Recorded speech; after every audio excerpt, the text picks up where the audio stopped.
Good morning दोस्तों। चलो देखते हैं आज केस नंबर 3 पार्शियल फ्रैक्शन, या से बोल सकते हैं कि अगर इन्वर्स लैप्लास ट्रांसफॉर्म निकालना हो तो कैसे निकालने का और उसमें किस टाइप्स के रूट्स रहते हैं। तो ये जो केस 3 है वो क्या है, जिसमें क्या बोल रहे हैं यहाँ पे कि roots of the denominator of F of S are complex और इमेजिनरी।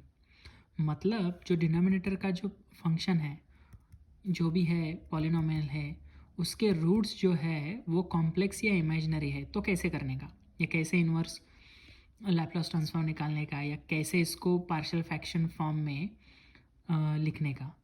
तो यहाँ पे अगर आप देखोगे, इसको हम अगर इक्वल टू ज़ीरो करेंगे डिनोमिनेटर को, तो एस इक्वल टू ज़ीरो, तो वो तो रियल है। But S square plus 2s plus 5 उसको कैसा है, उसके दो रूट्स जो है वो कॉम्प्लेक्स है। कौन से दो रूट्स है, तो वो ये है S equal to -1 plus 2i और S equal to -1 minus 2i। तो इस क्योंकि ये जो रूट्स है वो इमेजिनरी है तो ये स्पेशल केस बन जाता है, इसीलिए हमने इसको केस नंबर 3 बोला है। तो ये एफ ऑफ एस जो है वो ऐसे भी लिखा जा सकता है। कैसे, जैसे कि इधर F of S equal to same है, तो सेम करना है पार्शियल फ्रैक्शन में। कैसे करते हैं अपन, k1 अपॉन एस जो पहला रूट है, और दूसरा जो फंक्शन है जो भी इमेजिनरी वाले रूट्स वाला पॉलिनोमियल है, जो भी S square plus 2s plus 5 है, वो ऐसे ही लिखना है। और उसके न्यूमरेटर में, मतलब अंश में, जो ऊपर वाला पार्ट है उधर क्या लिखना है, k2s प्लस k3। क्या लिखना है, k2 into S plus k3, क्योंकि ये स्क्वायर वाला टर्म है, मतलब ये पॉलिनोमियल की डिग्री है कितनी है, 2 है, इसीलिए k2s प्लस k3 करना है। तो एक बार आप ये चीज़ समझ गए हो तो अपन को क्या है, ऐसे टाइप्स में क्या करना रहता है, वैल्यू निकालनी रहती है k1 k2 और k3 की। तो चलते हैं, सबसे पहले k1 की वैल्यू निकालते हैं। तो उसके लिए सेम मेथड यूज़ करनी है जो हमने केस 1 और केस 2 में यूज़ किया है। क्या किया था कि k1 निकालने के लिए क्या करना रहता है, ये 3s को ढक देना है। तो मतलब क्या कर रहा हूँ मैं, इसको निकाल दे रहा हूँ, इसीलिए S square plus 2s plus 5 s tending to 0, क्योंकि मैं s ढक रहा हूँ। ठीक है, तो इसका मतलब क्या है, s की वैल्यू में अगर 0 डालूंगा इस इक्वेशन में तो क्या आएगा, 3 divided by S equal to 0 plus 5, मतलब 3/5 आएगा। तो k1 की वैल्यू अपन को मिल गई।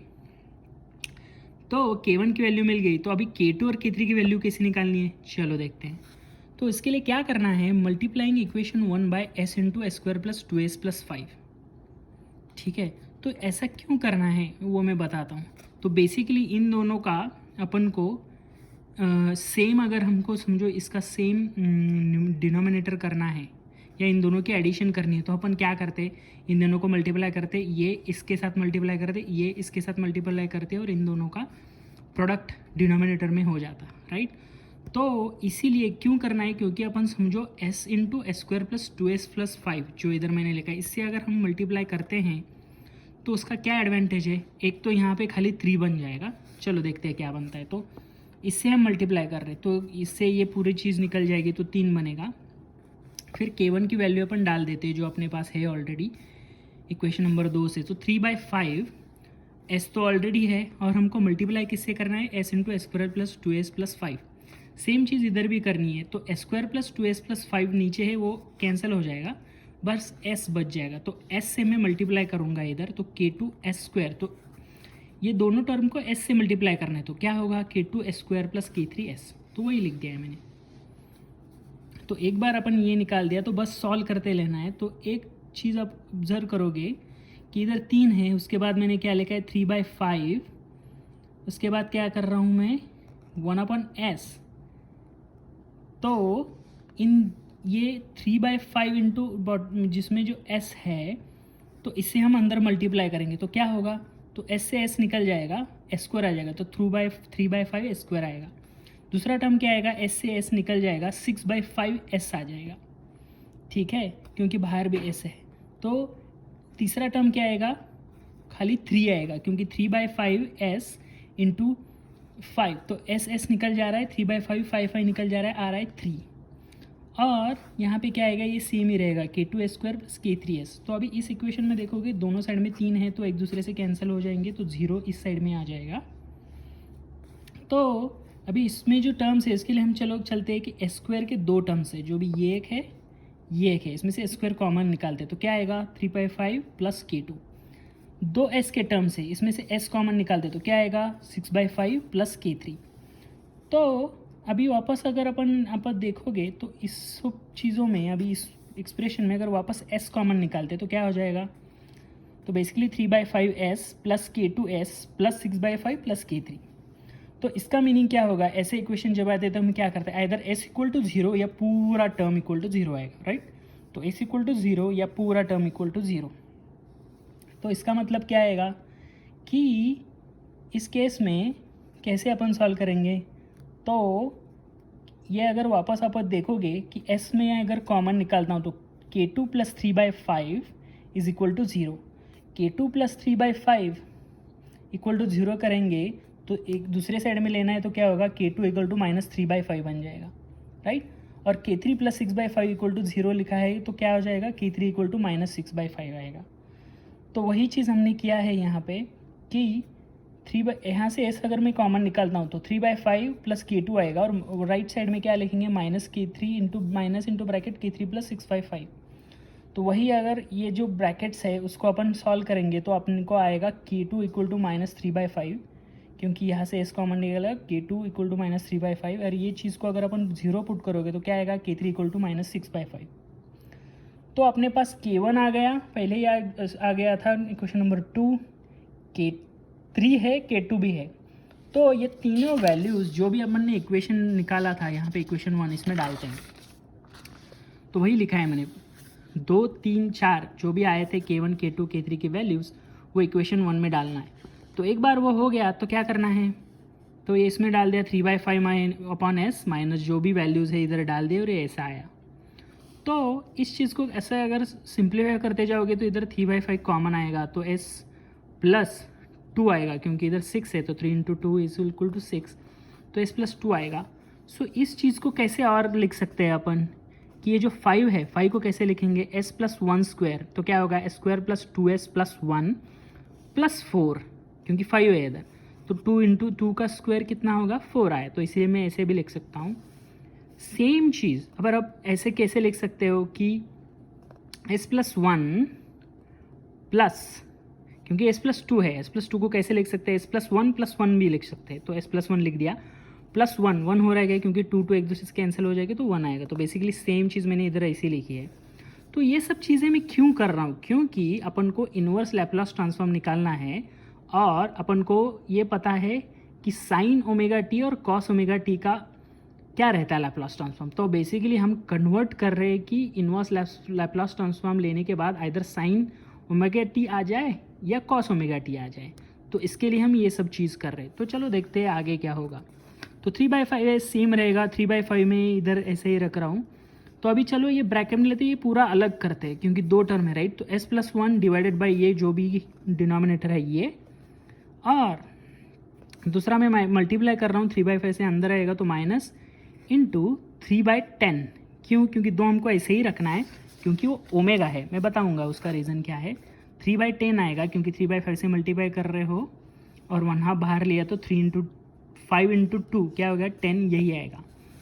तो अपन को ये चीज़ पता है, क्या पता है कि समझो अपन के पास एक कौन सा भी कांस्टेंट है, समझो a है और e⁻t है और cos ओमेगा t है। तो इस चीज़ का लैप्लास ट्रांसफॉर्म क्या रहता है, सबसे पहले तो cos ओमेगा t का क्या रहता है s upon s square plus omega square, मतलब s divided by s square plus omega square जो भी इधर का टर्म है वो। सीन्स क्योंकि यहाँ पे e⁻at मल्टीप्लिकेशन में है तो जो भी s का टर्म है उसको हमको s प्लस a से रिप्लेस करना है। क्यों s प्लस a, क्योंकि माइनस है, अगर ये प्लस रहता तो माइनस a से रिप्लेस करते। वही चीज़ अगर समझो साइन रहता और मल्टीप्लिकेशन एक कांस्टेंट रहता b, तो उसका क्या रहता है, पहले तो साइन का क्या लैप्लास रहता है, जो भी ओमेगा टर्म है ऊपर आएगा, कॉस में s रहता है बट इधर ओमेगा रहता है और डिनोमिनेटर एक्जैक्टली सेम रहता है स्क्वायर प्लस ओमेगा स्क्वायर, क्योंकि इधर e⁻at है जो इधर भी बताया मैंने। तो इसीलिए जो भी s के टर्म्स है वो अपन को s प्लस a से रिप्लेस करने हैं। साइन वाले एक्सप्रेशन में खाली एक ही जगह पे आता है तो वो ऐसे रिप्लेस करना है। तो वही चीज़ हम इधर एग्जैक्टली अपोजिट कर रहे हैं क्योंकि हम इन्वर्स ले लें। तो क्या बोल रहे हैं, taking inverse Laplace transform both sides.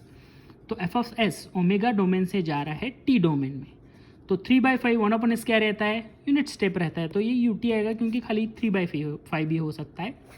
दूसरी चीज़ अभी हमने ये फॉर्मूला देखा, जब भी S upon S square plus omega square, S upon S square plus omega square, अगर एस खाली एस रहता तो ये कॉस रहता, बट एस प्लस 1 है, मतलब ई रेस टू माइनस एटी का फॉर्मूला आएगा, ए कितना है, इतना 1 है, इसीलिए ई रेस टू माइनस टी आएगा खाली, और कॉस ओमेगा टी, ओमेगा कितना है 2 है, इसीलिए कॉस 2t। सेम चीज़ -3/10, अभी इधर देखो क्या है, साइन का क्या रहता है, omega upon square plus omega square है, तो ये साइन सिंपली साइन 2t रहता है ओमेगा टी जगह पर, क्यों नहीं है, क्योंकि s के जगह पे s+1 है, इसीलिए e⁻⁻ टर्म आ रहा है। तो वही अपना आएगा ये जो इन्वर्स लैप्लास ट्रांसफॉर्म लेने के बाद t वाला टी डोमेन में क्या आएगा। फिर मैंने सिंपल मैथमेटिक्स में जैसे कॉमन निकाल दे, तो 3/5 पूरे इसमें से कॉमन निकाला तो आएगा 1 - e⁻² cos t - 1/2 e⁻t into sine T. तो यही चीज़ है दोस्तों कि आपको इन्वर्स लैप्लास ट्रांसफॉर्म लेते समय जो भी स्टैंडर्ड लैप्लास ट्रांसफॉर्म्स है, जैसे कि यूनिट स्टेप हो गया, इम्पल्स हो गया, एक्सपोनेंशियल फंक्शन हो गया, या साइन ओमेगा टी है, कॉस ओमेगा टी है, उनके लैप्लास ट्रांसफॉर्म्स और इन्वर्स लैप्लास ट्रांसफॉर्म्स एक दूसरे के पता होने चाहिए। तो यहाँ पे हमने क्या देखा कि जब भी रूट जो रहते हैं डिनोमिनेटर के वो इमेजिनरी है तो कैसे सॉल्व करने क्या है, क्योंकि सबसे इम्पॉर्टेंट चीज़ रहती है जो एफ ऑफ एस है वो कैसे लिखना है। तो इसके लिए हमने क्या देखा, सबसे पहले चीज़ देखो कि कौन से केस में आ रहा है, केस 1 में आ रहा है, 2 में आ रहा है, 3 में है। 3 क्यों बोल रहे हैं, क्योंकि इधर इमेजिनरी है, रूट्स जो इमेजिनरी है तब क्या करते हैं, स्क्वायर वाला टर्म है, तो इसलिए K2S एक कम करने का है प्लस K3 ऐसे लिखना है और फिर वापस सॉल्व करते जाना है। K1 तो इजीली आ जाएगा, बट यहाँ पे कैसे करना है, अपन को K2 और K3 की वैल्यू निकालनी है, राइट। तो उसके लिए इन दोनों की जो भी मल्टीप्लिकेशन रहती है वो बेसिकली मल्टीप्लाई करो थ्रू आउट द इक्वेशन, तो आपको K2 और K3 मिल जाएंगे। और फाइनली सेम चीज़ अपन को फॉलो करनी है कि मैथमेटिकली सॉल्व करते जाओ और देखो कि कौन से लैप्लास इन्वर्स में कन्वर्ट हो रहा है। जहाँ पे आपको इधर दिख रहा है कि साइन ओमेगा टी है, कॉस ओमेगा टी है, e⁻t है, तो वो सब थोड़ा सा ऑब्जर्वेशन करके आपको उस टर्म्स में कैलकुलेशन करनी पड़ती है। तो चलो दोस्तों, ये लेक्चर यहीं पे ख़त्म करते हैं। तो हमने बेसिकली ये केस 3 ऑफ पार्शियल फ्रैक्शन या कौन सा भी एक फंक्शन है जिसमें अगर इमेजिनरी रूट्स हो तो उसको कैसे सॉल्व करना है वो आज देखा। आपको अगर किसी चीज़ के बारे में आपको अगर कुछ क्वेश्चन है, एक कौन सा भी पार्ट ए लेक्चर का आपको समझ में नहीं आया हो तो मुझे कमेंट्स में लिख के बता दीजिए। Thank you and have a great day.